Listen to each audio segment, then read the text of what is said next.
عملوں میں سے کون سا عمل بڑا افضل ہے؟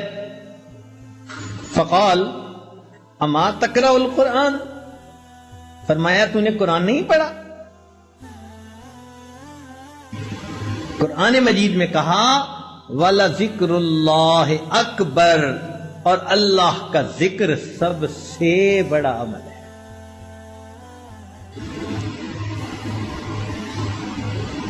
اس لیے حدیث پاک میں آتا ہے مَثَلُ الَّذِي يَذْكُرُ رَبَّهُ وَالَّذِي لَا يَذْكُرُ رَبَّهُ كَمَثَلِ الْحَيِّ وَالْمَيِّتِ، مثال اس شخص کی جو ذکر کرتا ہے اور جو نہیں کرتا، زندہ اور مردہ کسی ہے۔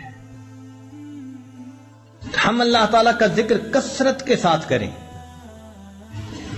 اتنا کریں کہ دل جاری ہو جائے، دل زندہ ہو جائے، ایک لمحہ بھی ہم اللہ کی یاد سے غافل نہ ہو۔ گمے رہا رہی نے ستمہائے روزگار، لیکن تیرے خیال سے غافل نہیں رہا۔ دنیا کے کاموں میں ہم لگے ہوئے ہوں، کھیتی باڑی میں، تجارت میں، زراعت میں، مگر ہمارے دل اللہ کی یاد میں لگے ہوئے، ایسا دل بن جائے، ایک لمحہ بھی ہم اللہ کو نہ بھولیں۔ یہی تو ہمارے بزرگوں نے فرمایا کہ جو دم غافل سو دم کافر، جو سانس اللہ رب العزت سے غفلت میں گزر گیا، یوں سمجھ لو کہ وہ سانس کفر کی حالت میں گزر گیا، ایک لمحہ بھی اللہ سے غافل۔ ایسی کیفیت ہو ہماری، لیٹے بیٹھے چلتے پھرتے ہر وقت اللہ کی یاد دل میں،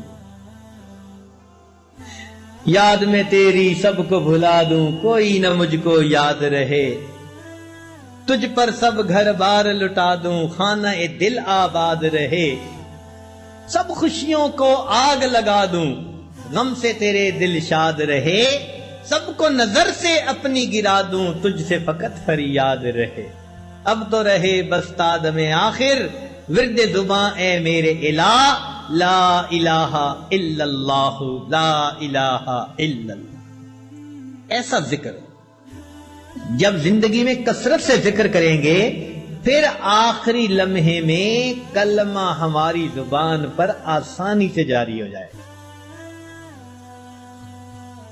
تو ذکر کی کثرت یہ دل کی سختی کا علاج ہے۔ دل کی موت اگر ہو چکی تو اس کے لیے یہ حیات کی معنی ہے۔ اس لیے قرآن مجید میں ذکر کثیر کا حکم، یا ایھا الذین آمنوا اذکروا اللہ ذکرا کثیرا والذاکرین اللہ کثیرا والذاکرات۔ تو دیکھو ہر جگہ ذکر کثیر کا حکم ہے، کثرت سے ذکر کریں، کثرت سے ذکر کریں۔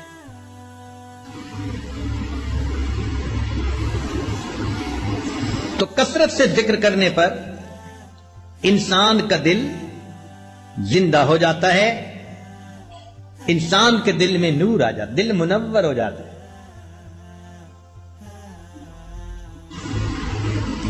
حضرت خواجہ مجذوب رحمۃ اللہ علیہ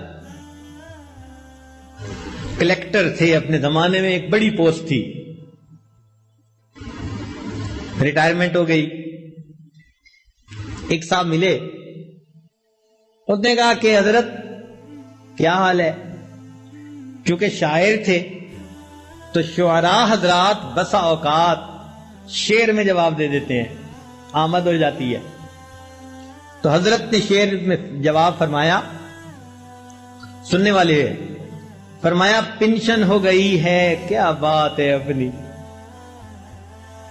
پنشن ہو گئی ہے کیا بات ہے اپنی، اب دن بھی ہے اپنا اور رات ہے اپنی۔ پنشن ہو گئی ہے کیا بات ہے اپنی، اب دن بھی ہے اپنا اور رات ہے اپنی، اب اور ہی کچھ ہے میرے دن رات کا عالم، ہر وقت ہی رہتا ہے ملاقات کا عالم۔ یہ کیفیت بندے کی ہو، اب اور ہی کچھ ہے میرے دن رات کا عالم، ہر وقت ہی رہتا ہے ملاقات کا عالم۔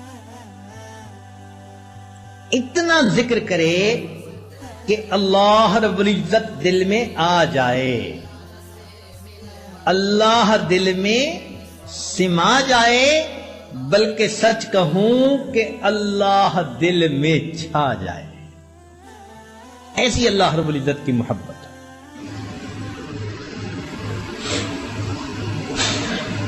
ایک بزرگ تھے، ان سے کسی نے پوچھا کہ حضرت کیا حال ہے؟ انہوں نے آگے سے شعر پڑھا، فرماتے ہیں میری زیست کا حال کیا پوچھتے ہو، میری زیست کا حال کیا پوچھتے ہو، بڑھاپا نہ بچپن نہ میری جوانی، جو چند ساعتیں یاد دل بر میں گزری، وہی ساعتیں ہیں میری زندگانی۔ جو چند لمحے اللہ کی یاد میں گزر گئے وہ میری زندگی ہے، اور باقی سارا کچھ شرمندگی ہے۔ تو دل کو زندہ کرنے کے اسباب میں سے پہلا سبب ذکر کی کثرت۔ ہمارے مشائخ یہی سبق دیتے ہیں، سب سے پہلے فرماتے ہیں کہ 2 حصوں میں کرو، ایک تو چلتے پھرتے لیٹے بیٹھے اللہ کی طرف دھیان رکھو، اس کو وقوف قلبی کہہ دیتے ہیں، اور ایک فرماتے ہیں کہ صبح اور شام 15 منٹ آدھا گھنٹہ ساری دنیا سے ہٹ کٹ جاؤ اور اللہ تعالیٰ کی یاد میں ڈوب جاؤ، ساری دنیا سے ہٹ کٹ جاؤ اور اللہ تعالیٰ کی یاد میں ڈوب جاؤ۔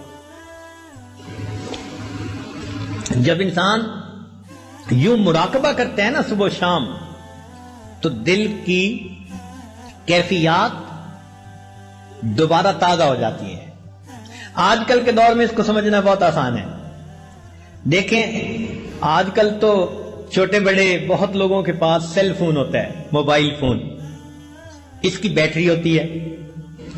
اب اگر سارا دن اس پر باتیں کرتے رہیں تو اس کی بیٹری ڈسچارج ہو جاتی ہے۔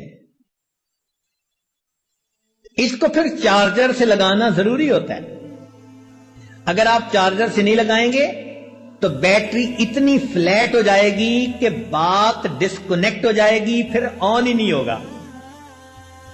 بالکل اسی طرح ہم سارا دن لوگوں کے ساتھ انٹریکٹ کرتے رہتے ہیں، کام، کاروبار، بیوی، بچے، دوست، احباب، ہمارے دل کی کیفیات کی بیٹری ڈاؤن ہوتی رہتی ہے۔